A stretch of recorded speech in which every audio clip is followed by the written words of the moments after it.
Thanks for having me back. I've got a few thoughts, and thank you for allowing me to share the thoughts. Listen, what happened yesterday was despicable.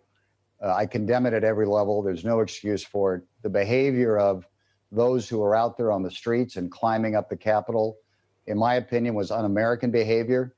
And the leaders that were endorsing it before, after, and during, again, un-American and wrong. But I do want to share a point of view that may be a little bit different on this.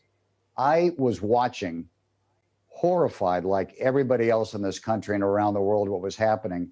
But an equal emotion that I had that really became the emotion that overcame me was this incredible confidence in our democracy, incredible confidence in our Constitution, and incredible confidence in the goodness of the American people.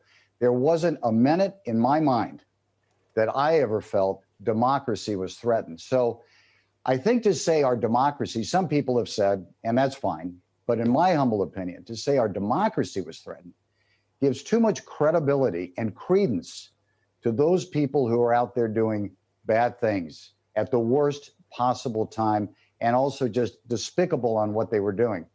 To say there's a stain on this country, I don't think so. I think there's a stain on the leadership that endorsed it, incited it, approved it, condoned it. There's a stain on those who participated in it. What was threatened yesterday was a great building and very good, precious people that were put at risk, which is unthinkable. But this country, this democracy, is so strong and so good that it was never at risk. And I tell you, I had dinner with the family afterwards. We were watching as the electoral votes were being walked down the aisle of the chamber. And there's the vice president and the Speaker of the House. And with great dignity, great honor, great professionalism, they carried out the constitutional mandate to count those votes in spite of what happened hours earlier. That is our democracy. That is our country. We are the envy of the world. We're very transparent, so we share all of our warts, and that's fine. That's the strength of a democracy to do that. But I think, and just watching President-elect Biden on your show, I think he's got an opportunity now to heal this nation in a way that no other president has been given an opportunity to heal, and I think he can. And I hope the leadership around him follows the same tone of unity. We got so many important things to do.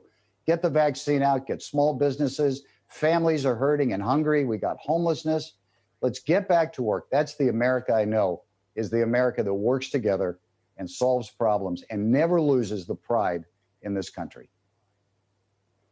Rick, you alluded to it, but what is the opportunity for the president-elect, and what is the risk here? Maybe not for him so much, but for other supporters. You know, it's a point that Nelson Peltz made in passing about how he supported the president's policies, and there were 70 million people ostensibly in that vote who to some extent were voting for policies more so than the president himself. So what is the right tone for the president, for the new president, for Biden, for everybody else that suggests everything that you're saying, kind of brings out the best of us, brings people together, and kind of avoids this sense of retribution, if you want to call it that?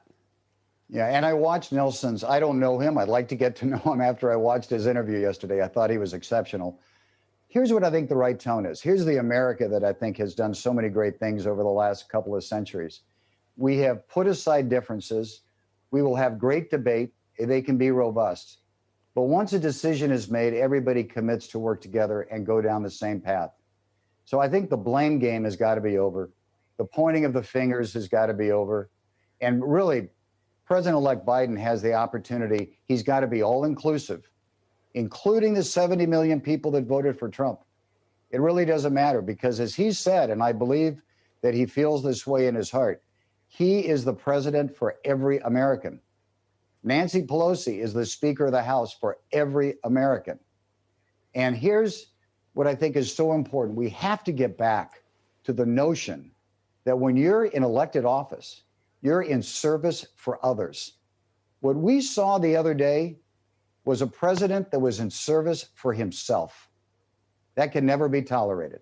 And we need to hold all elected officials, local, state, and federal, to the standard of do what's right for the people you serve and put political differences aside.